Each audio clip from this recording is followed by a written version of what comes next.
Hello everybody. I wanted to make a video about the pencils that I use for my art, for my drawings. Uh, they need good blending, and for good blending you actually need good quality of pencil and the texture that it's going to give you when doing your drawing, so the quality of it and the texture at the end and the finish looks beautiful, almost perfect. And all the techniques that you need for that blending, the pencil has to be a good quality. And the pencils that I use mostly, here I have Prismacolor. These are the ones that I use the most because the tip is actually soft. I call it pretty much like creamy, let's say kind of like margarine type of texture when it goes onto the paper. Okay, now these ones are the best, but they're also not so cheap. They're a little bit pricey per pencil. They can cost $3 a pencil. Okay, if you buy them in package, maybe they are a little bit cheaper.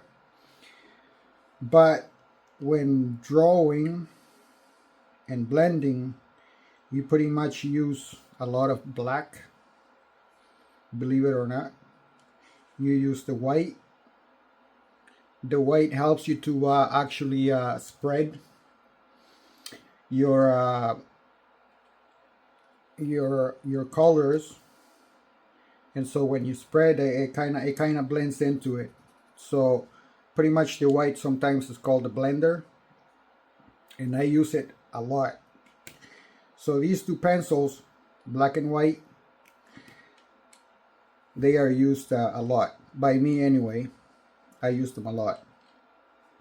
But at the same time, besides Prismacolor, you will find Faber-Castell, okay, white. You also have black. The thing is with Faber-Castell, when you start drawing, it feels like as if you're using charcoal. And with that charcoal texture, kind of also leaves a powder behind, which affects your drawing because it'll spread on top of the other colors. And if you go to clean it up, depends on how you clean it up, it'll smudge all over the place. And that's not good if you actually don't want to spread the black over it or the other colors that you're doing. So here, pretty much you're doing your coloring, okay, and you pretty much have to brush it off carefully. That's when using the Faber-Castell, okay. And then when it comes to blending, your blender or the white, it kind of doesn't work the same as the Prismacolor would work. You see, it's kind of grainy, okay. But when you use the Prismacolor and you spread your black there, and you come and then you spread it with the Prismacolor blender, the texture is beautiful. It's smooth. It's not grainy. You can see the difference between this one and this one here.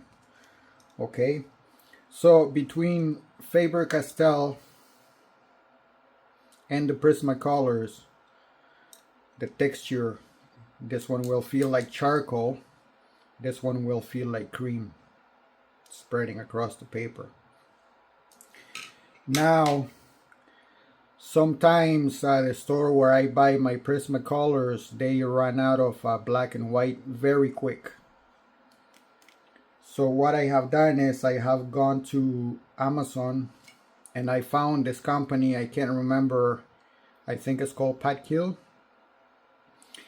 and they have this, I think it's Chinese or Korean, I don't know what writing that is, but they have this brand here, and they actually are pretty much the same as the Prismacolor.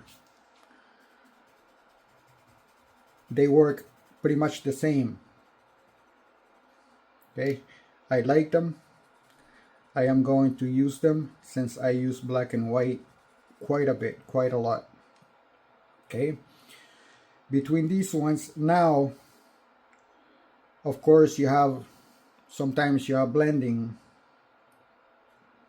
of different colors, not just black and white. You have Prismacolor red, you have Prismacolor yellowish type of thing. Okay, so you want to blend them together. Sometimes you have to do the shading and the pencil color, they have to blend for the shading. Okay, now Prismacolor and this brand of pencil here combined works the same as pretty much that Prismacolor. Okay, and it'll give you the finished texture for the piece that you're creating. Okay, so we have Prismacolors, we have the Faber-Castells, and we have the other brand, the Patkills. But also, you also have the Crayola, which you find at Walmart, any store, and you will find maybe a 24 pack will cost you let's say between $5 and $10. I'm not sure, I don't buy them very often. The tip is very hard. It is a very hard tip, and when it comes to blending with other colors for shading, it is actually very hard to do. Very hard to do because the tip is so hard that the colors don't want to blend in like the Prismacolor would and the other colors. So as you can see here, maybe you don't see very well here, but the blending is not as well as good as these two here. Now I want to show you examples of the drawings that I have made with Prismacolor. This is the Black Panther, and the Black Panther is got Prismacolor all across. It doesn't have any combinations of any other color, so the finish here came out very beautiful. I like the way it came out, and the texture feels very smooth, and no problems at all. The same here with Baby Groot. Baby Groot also came out really nice. I like the texture that it has, the shading between the shadows, the reds, okay, and the whites. Also, white has been used like across the whole drawing, so you don't see the white there, but it is there because it's what helps to blend the black and the white and the reds. Okay, so this is finished. I don't want to touch it anymore. At the same time, I had this cat here that I drew. Now this one here, I started with the Faber-Castell because I actually didn't have the Prismacolor available at the time. Like I said, the store had run out of them because they actually sell them quite a bit, very often, and they bring them in and they're gone in within a day. So I was having that trouble finding the Prismacolor, so I decided to buy the Faber-Castell and try them out. But with the having black all over the place, it gave me a texture that I wasn't happy with at the beginning. So here there's Faber-Castell on this side, and here I finished the drawing of the cat here with Prismacolor. And I don't know if you can see in the video, maybe you can, but the textures here is a lot smoother here than here. And the blending also gave me a lot of trouble blending the white,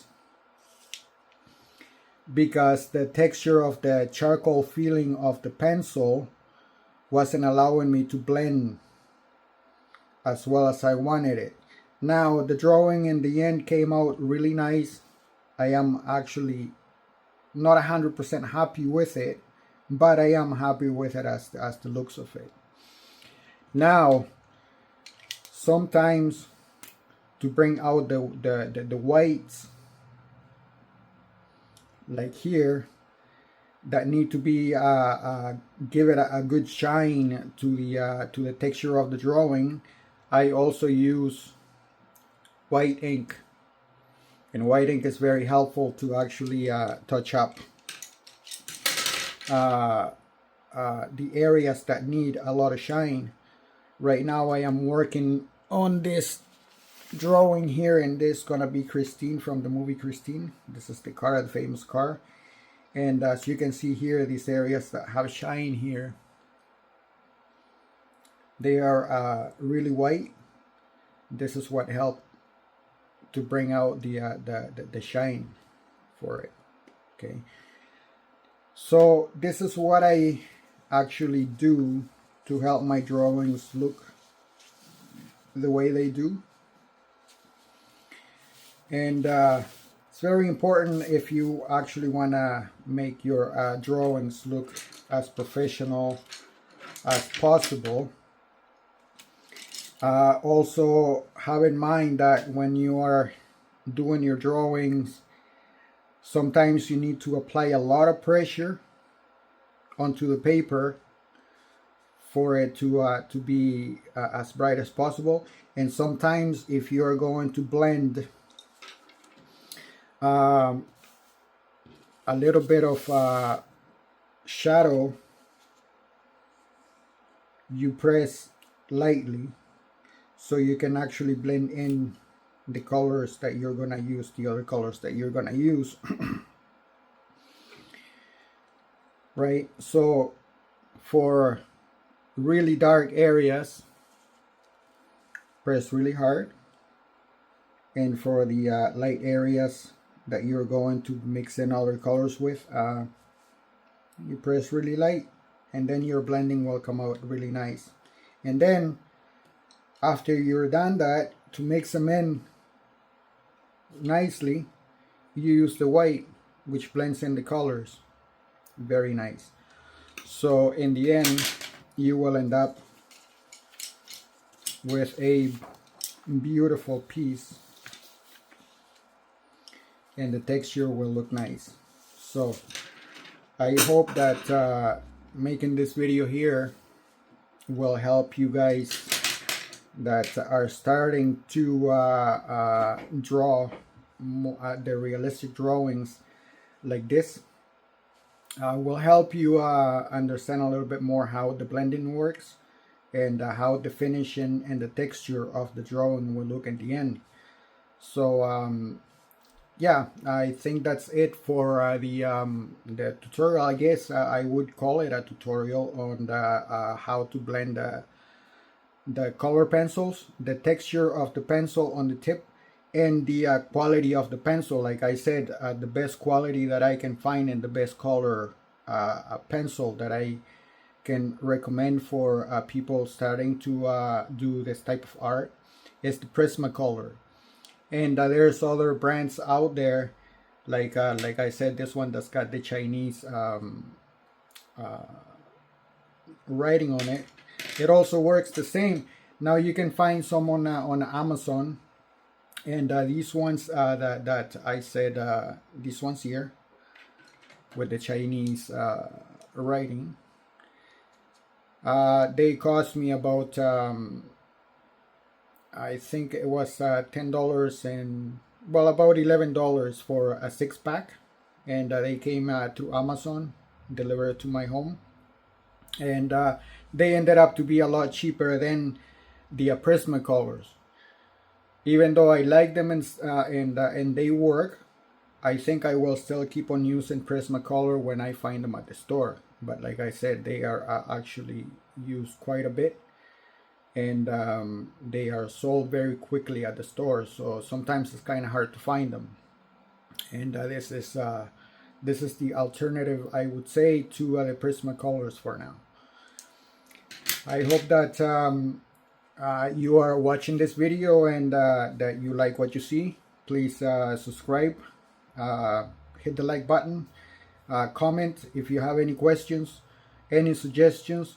Please let me know, and I will get back to you as I can, because my channel is actually very small right now. I don't have much going on of views or subscribers, but I hope as it is, I can help out whoever comes across this video and is starting out to do some drawing. So thank you very much for watching, and hope to see you next time.